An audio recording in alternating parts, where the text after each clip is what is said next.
Good morning मेरे प्यारे बच्चों, कैसे हैं आप लोग। आई होप कि आप लोग बहुत मज़ा ले रहे होंगे और फिजिक्स की वीडियो के साथ पूरा एंजॉय कर रहे होंगे, राइट। तो चलिए मुद्दे पर आता हूं। तो मैंने आप लोगों को अपनी पिछली वीडियो में बताया था कि जो आपका एंगुलर प्रोजेक्शन होता है, यानी प्रोजेक्टाइल मोशन में जब हम किसी ऑब्जेक्ट को थीटा एंगल पर थ्रो करते हैं with some initial velocity from the ground, then how is the range and height and the time of flight are calculated in this situation. Now we will study about the conditions for maximum range and when the range will becomes equal, right. तो सबसे पहला आज का जो मैं आपको पढ़ाना चाहता हूँ टॉपिक वो है कि भाई वो कंडीशंस कौन सी होगी जब रेंज मैक्सिमम होगी। तो देखो मैंने आप लोगों को रेंज का फॉर्मूला बताया था। रेंज का फॉर्मूला क्या बताया था मैंने? Range in projectile motion, range R is equal to U square sine 2 theta upon G. तो मैंने ये आपको रेंज का फॉर्मूला बताया था जब मैंने आप लोगों को एंगुलर प्रोजेक्शन पढ़ाया था, यानी कि प्रोजेक्टाइल मोशन जब आप उसको थीटा एंगल पर ग्राउंड से थ्रो करते थे, राइट। तो उस केस में मैंने ये रेंज का फॉर्मूला अपना कैलकुलेट किया था। तो अब देखो इसमें मुझे ये देखना है कि भाई जो रेंज है वो मैक्सिमम कब होगी, यानी किस एंगल पर हम उसको थ्रो करें। जैसे सपोज आपके पास अगर एक से ज्यादा ऑब्जेक्ट्स हैं और आप उन सारे ऑब्जेक्ट्स को सेम वेलोसिटी के साथ थ्रो करना चाहते हो मान लिया सपोज यहां आप खड़े हुए हैं, आपके पास 3-4 बॉल हैं और आपने तीनों चारों बॉलों को डिफरेंट डिफरेंट एंगल्स पर थ्रो किया, राइट। और उसको थ्रो किया कैसे? सेम वेलोसिटी के साथ। हर वेलोसिटी जो आपकी बॉल है सबको सेम वेलोसिटी से थ्रो किया। सपोज पहली बॉल को आपने 20 मीटर पर सेकंड से, दूसरी को भी 20 मीटर पर सेकंड से, थर्ड बॉल है उसको भी और फोर्थ बॉल है उसको भी। तो आपने अगर सपोज उनको जो है डिफरेंट डिफरेंट एंगल्स पर थ्रो किया है टू से with the same velocity, velocity क्या है? सेम है। तो आप देखेंगे कि जो बॉल आपकी 45 डिग्री के एंगल पर होगी, राइट, यानी जो बॉल आप थ्रो कर रहे हैं विद द 45 डिग्री एंगल, वो सबसे ज्यादा दूर जाकर गिरेगी, ये वाली बॉल। तो कितना एंगल? 45 डिग्री। अब इसको हम कैसे प्रूफ करेंगे कि भाई वो 45 डिग्री पर थ्रो की जाए और सबसे ज्यादा दूर जाकर गिरे, यानी उसकी जो रेंज हो वो सबसे ज्यादा हो। तो देखो कैसे कैलकुलेट करेंगे, आओ समझो। तो मैंने बताया कि भाई जो रेंज होती है प्रोजेक्टाइल मोशन में जब आप उसको थीटा एंगल पर थ्रो कर रहे हैं with initial velocity u from the ground, right. तो इस केस में जो रेंज का फॉर्मूला है हमारा वो ये होता है।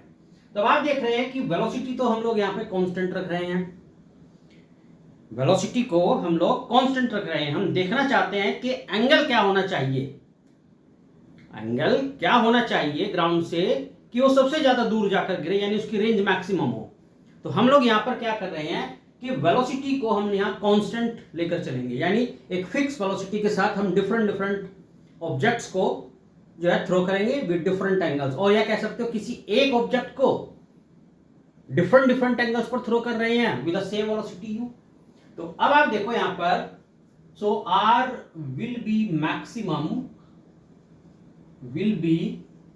मैक्सिमम व्हेन, अब देखो बच्चे यहां पर जो g है आपका, g क्या है? ग्रेविटेशनल एक्सेलरेशन, जिसकी वैल्यू आप कितना लेते हो? 9.8 और 10 मीटर पर सेकंड स्क्वायर। तो ये तो हम लोग यहां पर क्या है? फिक्स लेकर चल रहे हैं, कांस्टेंट है हमारा, क्योंकि इसके एजम्पशन से भी मैंने बताया था कि जो ग्रेविटेशनल एक्सेलरेशन है वो हम लोग कांस्टेंट लेते हैं प्रोजेक्टाइल मोशन में। तो g की वैल्यू फिक्स है, कांस्टेंट है। u मैंने कहा आपका फिक्स, कांस्टेंट, राइट, क्योंकि एक ही वेलोसिटी से आप थ्रो कर रहे हो। आप देखना चाहते हो कि एंगल क्या हो सकता है जिस पर रेंज मैक्सिमम हो। तो अब यहां देखो कि साइन थीटा की वैल्यू, अगर ये जो साइन 2 थीटा आप देख रहे हैं, अगर इसकी मैक्सिमम वैल्यू होगी तो रेंज भी मैक्सिमम होगी। अब इसकी वैल्यू मैक्सिमम कहां होगी वो हम कैलकुलेट करेंगे। तो देखो फॉर r, यानी r will be maximum when sine 2 theta is max. तो साइन 2 थीटा अगर मैक्स होगा तो रेंज भी मैक्सिमम होगी। And you know that sine 2 theta की जो मैक्सिमम वैल्यू होती है वो कितनी होती है, प्लस का 1 होता है। आप ट्रिगो में पढ़े हो कि 90 डिग्री पर साइन की मैक्सिमम वैल्यू होती है, क्योंकि साइन थीटा जो होता है हमारा वो 1 और -1 के बिटवीन लाई करता है। मैक्सिमम वैल्यू इसकी कितनी होती है, 1 होती है, राइट, और minimum value -1।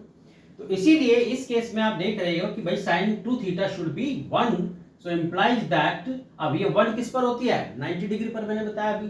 So this implies that 2 theta is equal to 90 degree, so theta is equal to 45 degree.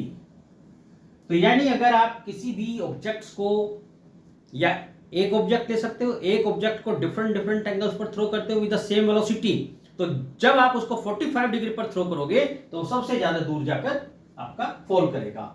तो इस केस में अगर हम देखना चाहते हैं कि जब आप उसको 45 डिग्री पर थ्रो कर रहे हो तो ये मैक्सिमम रेंज की वैल्यू कितनी होगी, वो हम कैसे कैलकुलेट करेंगे। तो थीटा की वैल्यू हम यहां पुट करेंगे। सो आर मैक्स कितना हो गया हमारे पास, यू स्क्वायर साइन 2 थीटा कितना आया मेरा, 1 आया, तो इसलिए u square upon g, right. तो ये हमारा फॉर्मूला क्या आ गया, मैक्सिमम रेंज का। और मैक्सिमम रेंज के लिए कंडीशंस क्या हो गई हमारे पास कि ये 45 डिग्री एंगल पर थ्रो करना चाहिए, राइट।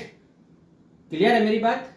तो आपको ये बात मेरी आई होप के समझ में आ गई होगी कि भाई मैक्सिमम रेंज के लिए ऑब्जेक्ट को कितने डिग्री पर थ्रो करना पड़ेगा, 45 डिग्री पर।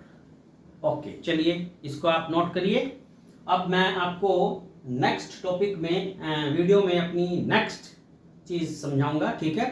तो तब तक आप लोग इसको ध्यान से अंडरस्टैंडिंग करो इसकी। चलिए, ओके, बाय बाय।